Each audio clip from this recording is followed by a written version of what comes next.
appela un des serviteurs et lui demanda ce que c'était. Ce serviteur lui dit, ton frère est de retour, et parce qu'il a trouvé en bonne santé, ton frère a tué un bourgade. Il se mit en colère et ne voulut pas entrer. Son père sortit, le pria danser. Mais il répondit à son père, voici, il y a tant d'années que je te sers, sans avoir jamais transgressé tes ordres.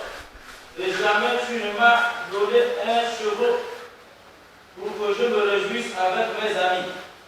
Et quand ton fils est arrivé, celui qui a mangé ton bien avec des prostituées, c'est pour lui que tu as tué le bourgade.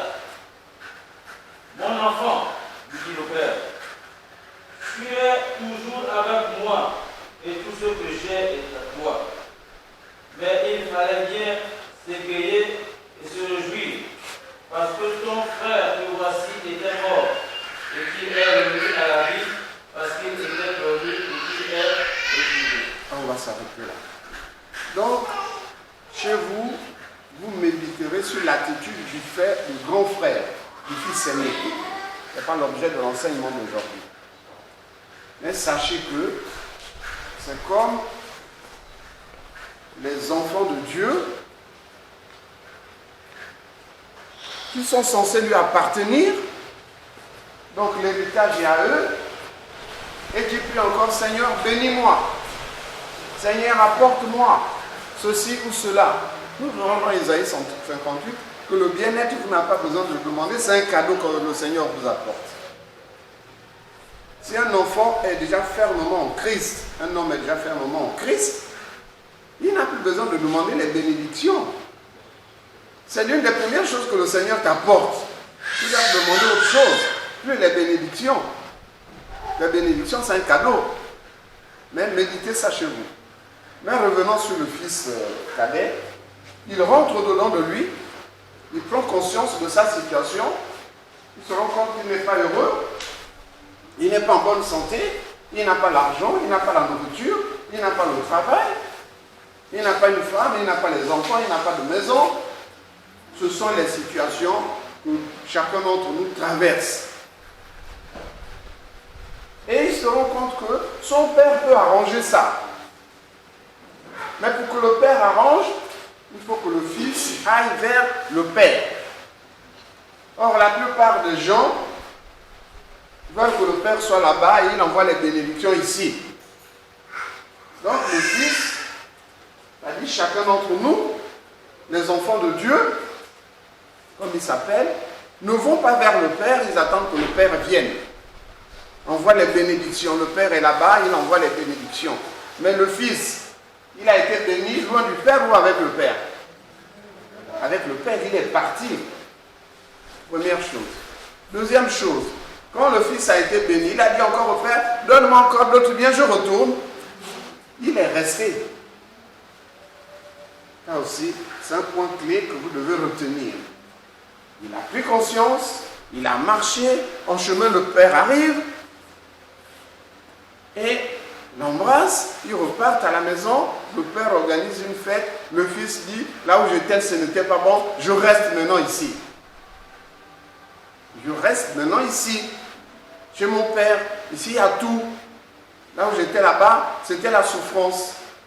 Donc quelle est l'attitude que nous devons avoir pour nous comporter comme ce fils-là, dans sa démarche de retour vers le père? Donc pas dans son égarement, mais dans sa démarche, pour revenir vers le Père. On va lire le livre de Luc, 10, ça doit être 4.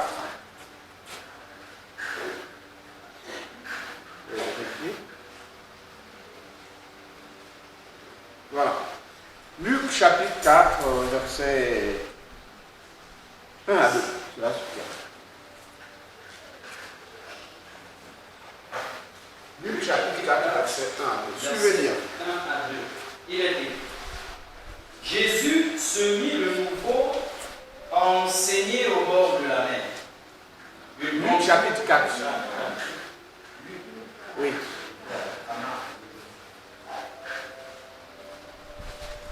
Luc chapitre 4, verset 1 à 2. Il est écrit. Jésus, rempli de Saint-Esprit, revint du Jourdain, et il fut conduit par l'Esprit dans le désert, où il fut tenté par le diable pendant 40 jours. On peut s'arrêter là, relis, suivez bien. Jésus, rempli du Saint-Esprit, revint du Jourdain, et il fut conduit par l'Esprit dans le désert, où il fut tenté par le diable pendant 40 jours. Jésus fut tenté par le diable pendant 40 jours. Jésus-Christ est dans le jeûne. Mais pendant 40 jours, il est tenté. Il est tenté. Soulignez ça chez vous. Il fut tenté pendant 40 jours. C'est un élément essentiel. Quand vous êtes dans le jeûne, le diable sait que vous voulez détacher les chaînes de la méchanceté. Est-ce qu'il va croiser les bras pour regarder? Il va s'acharner sur vous.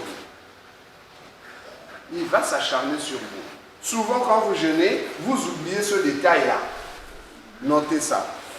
Pendant tout le temps que vous jeûnez, le diable ne dort pas. Il n'est pas assis en train de te regarder et de se lamenter sur ton sort, sur ton cas, parce que tu cherches à lui échapper. Il vient t'empêcher de lui échapper. Vous comprenez? Toujours dans la même lecture, Zacharie chapitre 3, verset 1 à 4. Notez bien ces passages-là, retenez-les, vous les méditerez chez vous. Zacharie 3, verset. À partir du premier verset. À partir du premier Jusqu'au verset. verset 4. Suivez bien. Il me fit voir Josué, le souverain sacrificateur, debout devant l'ange de l'Éternel, et Satan qui se tenait à sa droite pour l'accuser. L'Éternel dit à Satan, que l'Éternel te reprime, Satan, que l'Éternel te reprime, lui qui a choisi Jérusalem. N'est-ce pas là un tison arraché du feu? Or, Josué était couvert de vêtements sales. Josué était couvert de vêtements sales. Oui. Et il se tenait debout devant l'ange. Donc il était en train de reprendre son âme devant Dieu. Oui. L'ange, prenant la parole, dit à ceux qui étaient devant lui, Oui. ôtez-lui les vêtements sales. Ôtez-lui les vêtements sales. Ça, c'est dans le monde invisible. Josué, dans la réalité, est en train de prier. Et il y a un prophète qui va voir une vision. Pendant que Josué est en train de prier, il y a un prophète qui va avoir une vision sur ce même Josué. Donc Zacharie va avoir une vision. Dans la vision, Zacharie va voir ce que Josué ne voit pas. Il va voir ce que Josué ne voit pas. Qu'est-ce que Josué ne voit pas? Il ne voit pas que l'ange de l'Éternel est devant lui. On expliquera ce que signifie être devant. Il ne se rend pas compte que Satan est là pour l'accuser. Vous comprenez? Il ne voit pas ça. Mais le prophète va voir cela. Mais ça nous concerne. Ça nous concerne. Donc, dans le monde invisible, l'ange de l'Éternel, le Seigneur nous a déjà permis de comprendre que l'ange de l'Éternel, là, c'est la parole de Dieu, c'est Jésus-Christ. Donc il va dire, enlevez-lui les habits blancs, les habits sales, et mettez-lui des habits blancs. Continue la lecture. Oui, il dit à Josué, vois, je t'enlève ton inquiétude et je te revêt d'habits de fête. L'ange te pardonne. Oui. Je reprends.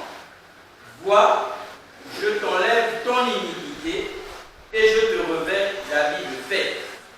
Comment Josué s'est rendu compte de ça?